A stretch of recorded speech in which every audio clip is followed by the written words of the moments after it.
Regulation Age đã mang đến cho chúng ta những trận đấu với những chiến thuật mới lạ, không còn xoay quanh những Pokemon huyền thoại hay Paradox nữa. Vậy đâu sẽ là Pokemon tốt nhất trong số những Pokemon không phải là huyền thoại? Ok, chào mừng mọi người đã đến với kênh Drapapedia.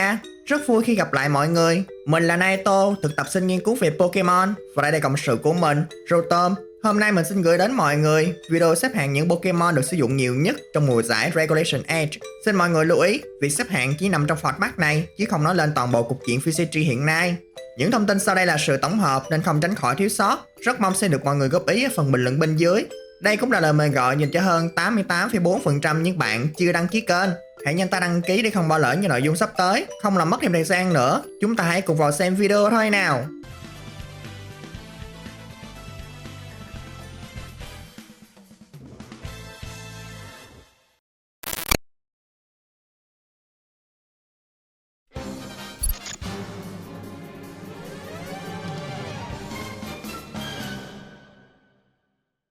Tier F mở đầu với bộ đôi Magma và Electabuzz.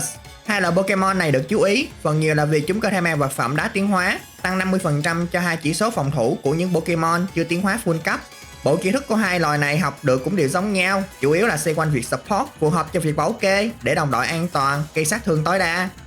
Gallade sở hữu sức tấn công vật lý 125 kết hợp với đặc tính sắc bén, tăng 50% cho những chiêu thức dạng chém như gươm thánh, lưỡi cắt tâm linh. Tốc độ vừa phải cho phép Gallade hoạt động ổn trong căn phòng tiểu xảo. Do thủ vật lý không phải là điểm mạnh của nó, nên những chiêu ưu tiên dễ khiến cho Gallade phải thở oxy nếu không được bảo vệ kỹ. Nó còn học được phòng vệ diện rộng, giúp chống lại tiền tuôn như nước của Gholdengo hay phun trào, gió nóng rát của Torkoal.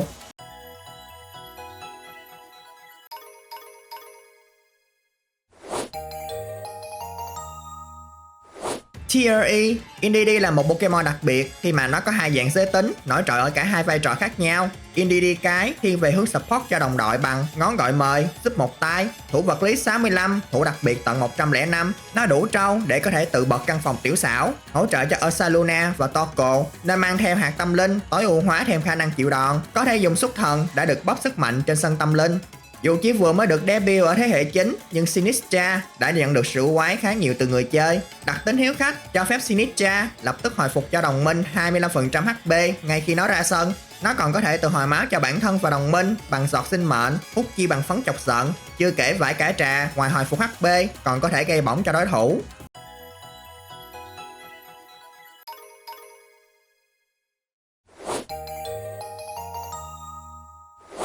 Tier D, Dragapult, Á thần thế hệ 8, vừa đấm đao, vừa bắn phép đều ổn. Chiêu thức độc quyền trọng tim kích là một chiêu khá thú vị. Trong đấu đôi thì hit đầu tiên của chiêu này sẽ đánh trúng mục tiêu, còn hit thứ hai sẽ nhắm vào đứa còn lại, trừ khi bị miễn nhiễm. Vì là một Pokemon mạnh về vật lý nên nó rất e dè với đặc tính hăm dọa. Thế cho nên Dragapult cần dùng đặc tính cơ thể tinh khiết để đảm bảo sức mạnh của nó không bị giảm. Bộ đôi chung sức Dondozo và Tatsugiri. Dondozo cho thấy rõ là một Pokemon cực kỳ dẻo dai khi HP tận 150, thủ vật lý 115, tấn công vật lý cũng không tệ. Nhưng những chỉ số này sẽ còn được tăng lên gấp đôi khi cho Dondozo đi chung với Tatsugiri. Chiêu thức lên món còn giúp nó được tăng thêm một bậc chỉ số tấn công, phòng thủ hoặc tốc độ tùy theo hình dạng Tatsugiri trong miệng.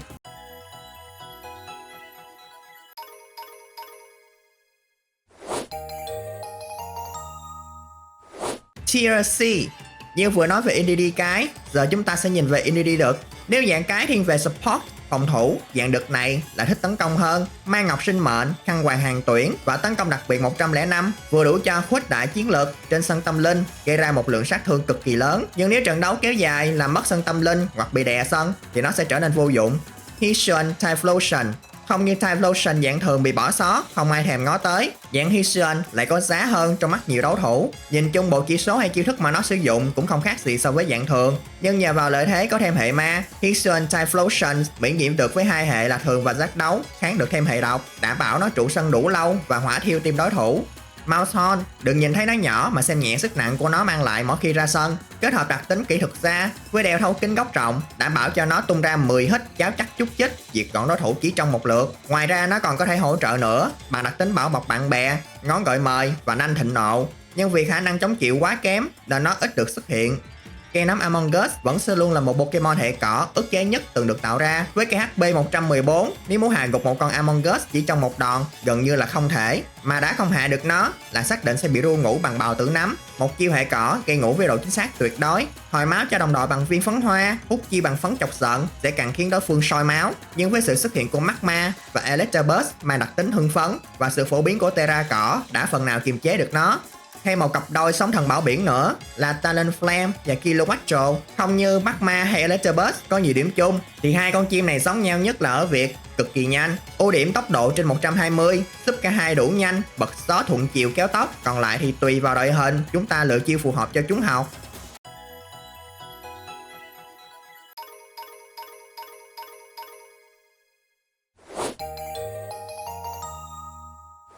Tier B cộng, chú rùa than đen Torkoal xuất hiện từ tận thế hệ 3 nhưng tới thế hệ 9 vẫn không hề vắng mặt trong những trận đấu. Khi vừa ra sân, Torkoal gọi ngay thời tiết trời nắng bằng đặc tính hạn hán. Tốc độ chậm như rùa của nó đã mang tới lợi thế to lớn cho Torkoal trong căn phòng tiểu xảo. Phun trào vào mặt đối thủ luôn là một trò vui mỗi khi Torkoal có mặt trên sân. Whimsicott, như mình từng đề cập trong nhiều video trên kênh, thì Whimsicott nổi tiếng bậc nhất với đặc tính phá phách. Đặc tính này cho Whimsicott gọi gió thuận chiều ngay tức khắc, diễn lại nước mắt cá sấu quấy rối đối phương. Còn muốn gây sát thương có tiên lực trăng với tấn công đặc biệt không hề yếu thì đòn tấn công này vẫn rất đau.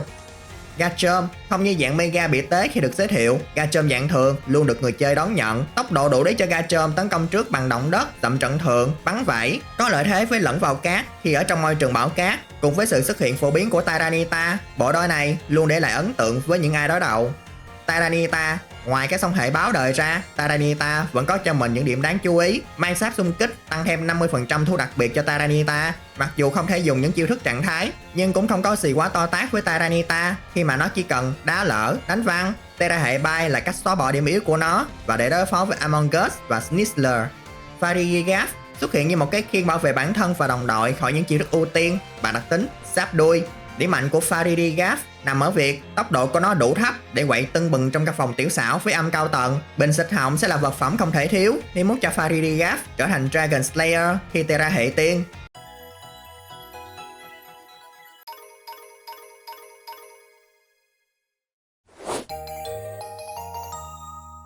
Tier B, Porygon 2 cũng như Indeedee hay Farigiraf đều là những setter căn phòng tiểu xảo chất lượng. Việc nó được xếp hạng cao hơn những Pokemon cùng vai trò là nhờ Porygon 2 mang được đá tiến hóa, tăng cường khả năng phòng thủ. Đặc tính tải dữ liệu là một đặc tính thú vị của nhà này. Nó sẽ đánh giá chỉ số phòng thủ của đối phương mà đưa ra sát thương hiệu quả nhất. Nhìn vào cây dao trên đầu là biết chắc Kingambit chỉ có chém và cắt thôi.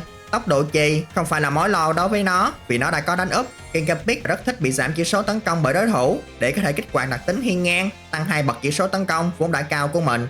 Chỉ số không có gì nổi bật là những gì mà chúng ta có thể nghĩ ngay tới khi nó về Pelipper, nhưng khi được tặng đặc tính hô mưa chỉ có cao Girl từ thế hệ 7, Pelipper chính thức lên hương. Đặc tính này là hỗ trợ tuyệt vời cho một trong những Pokemon mạnh nhất meta là Basculegion. Cuồng phong chắc chắn trúng trong mưa còn gây được choáng, và hơn hết nó làm được điều mà cao Girl không làm được, chính là gọi gió thuận chiều.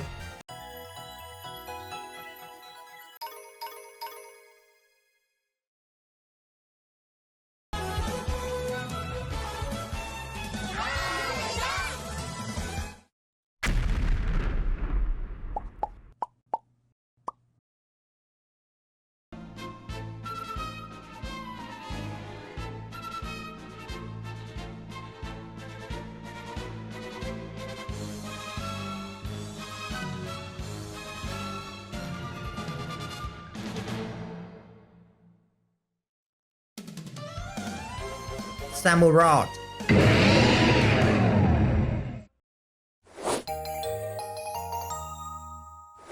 Tier A cũng bắt đầu bằng chữ A, chính là Annihilate. Nắm đấm phân nộ sẽ được tăng thêm 50 sức mạnh mỗi lần Annihilate bị tấn công, có thể đạt tận 350 nếu bị tấn công 6 lần. Điểm yếu của chiêu thức này là khá thụ động, dễ bị bắt bài. Tương tự như Kingambit, Annihilate không hề sợ bị con mèo nào đó làm giảm chỉ số tấn công nữa, bởi vì đã có hiên ngang.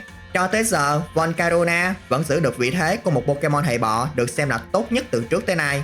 Nếu bạn nghĩ chỉ cần xử nó bằng những đồ vật lý thì nên cẩn thận. Vì đặc tính cơ thể cháy sẽ khiến Pokemon bị bỏng nếu tiếp xúc trực tiếp với Volcarona. Chỉ cần vũ điệu bươm bướm một cái thôi, Volcarona sẽ ngay lập tức tăng một bậc cho các chỉ số tấn công đặc biệt, thủ đặc biệt và tốc. Mà ai cũng biết, việc tăng chỉ số trong VCG là một điều không hề tốt lành chút nào. Ở cuối meta, Volcarona được chọn để dùng gió thuận chiều và bọ phản kháng nhằm giảm độ nguy hiểm của Gholdengo và Archaludon.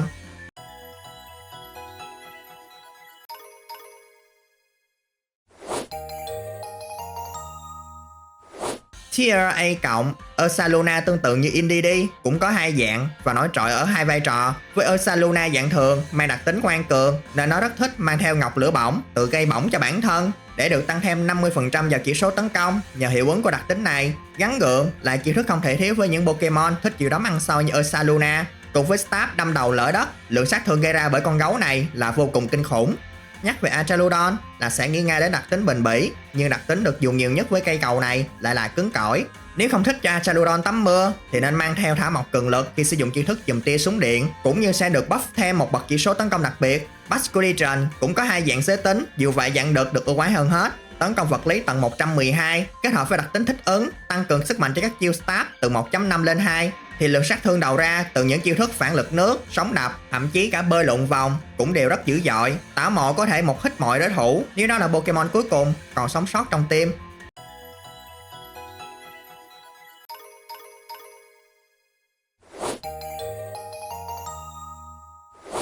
Tier S. Nếu Among Us là sự khó chịu thụ động, Sneasler sẽ chủ động mang sự khó chịu này đến cho bạn thông qua chiêu thức vuốt đọt mệnh. Chiêu này có 50% khả năng ron ra một trong 3 trạng thái xấu là độc, tê liệt hoặc ngủ. Dùng đánh sáp lá cà gây ra lượng sát thương lớn, mang theo hạt tâm linh hoặc hạt cỏ dại. Ngoài tăng chỉ số thì còn có thể giúp cho Sneasler kích hoạt đặc tính trút cánh, tăng tốc độ sau khi item biến mất.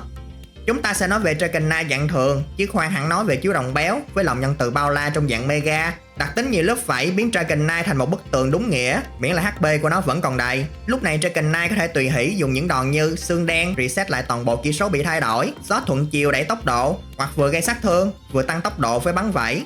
Tương tự như Hisuian Typhlosion, Alolan Ninetales là hình dạng được ưu tiên sử dụng nhiều nhất so với dạng thường. Lý do là ngoài đặc tính đổ tuyết, gọi trời tuyết ngay khi ra sân thì nó còn học được màn cực quang. Chiêu thức này là bản fusion của tường ánh sáng và kính phản xạ, tăng khả năng sống sót cho team. Không những vậy, Ninetales còn gây khó chịu với những chiêu kiểm soát tốc độ như gió rét buốt và quấy rối bằng diễn lại. Rillaboom nói không ngoa khi là bản nâng cấp VIP Pro của Tabululu, tạo ra sân cỏ dại không chỉ hồi máu cho toàn bộ Pokemon trên sân mà giúp cho Rillaboom dễ dàng thi triển trượt cỏ với độ ưu tiên cộng 1. Vỗ bóp cũng là một sự lựa chọn không tệ, mặc áo giáp xung kích để có thể cắt cú con khỉ đột này, có thể chịu được nhiều đòn trước khi kết liễu đối thủ.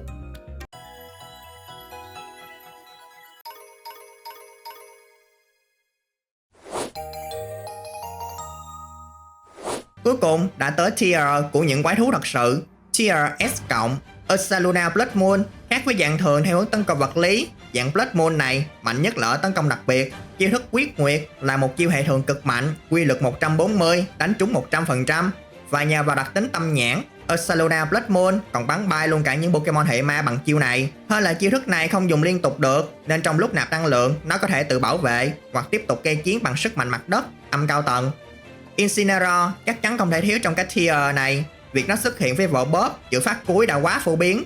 Đảo đồng đội ra sân an toàn bằng đánh bài chuồng, đánh văng hay hỏa công cảm tử vẫn có thể gây khó khăn cho đối thủ mà không cần phải đầu tư quá nhiều EV cho tấn công. Gholdengo vừa mới ra mắt ở thế hệ chính nhưng đã được dùng ở các giải đấu lớn nhỏ, không chỉ tốt ở song hệ, đặc tính cơ thể vàng rồng còn làm cho Gholdengo gần như miễn nhiễm với tất cả những chiêu thức gây ra hiệu ứng từ địch lẫn đồng minh. Tiền tuôn như nước sẽ không thể thiếu với Gholdengo, sức mạnh 120, chính xác 100%, đánh được cả hai mục tiêu và chỉ bị giảm một bậc chỉ số sau khi sử dụng. Bạn có thể cho nó mang mắt kính hàng tuyển nếu thích một cú ăn liền, còn nếu bạn theo phong cách chậm rãi an toàn, nên dùng ủ mưu và bảo vệ.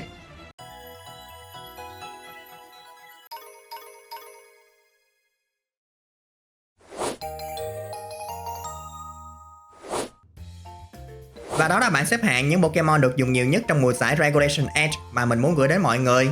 Mỗi loài đều có cho mình những điểm mạnh và độc đáo khó lẫn. Mọi người nghĩ sao về bảng xếp hạng này? Hay có bảng xếp hạng nào riêng cho bản thân không? Xin comment ở phần bình luận bên dưới nha. Cũng như đừng ngần ngại chia sẻ những hiểu biết hay chiến thuật mà mọi người dùng với những Pokemon này. Cảm ơn mọi người đã xem hết video. Và giờ thì hẹn gặp lại lần sau. Bye!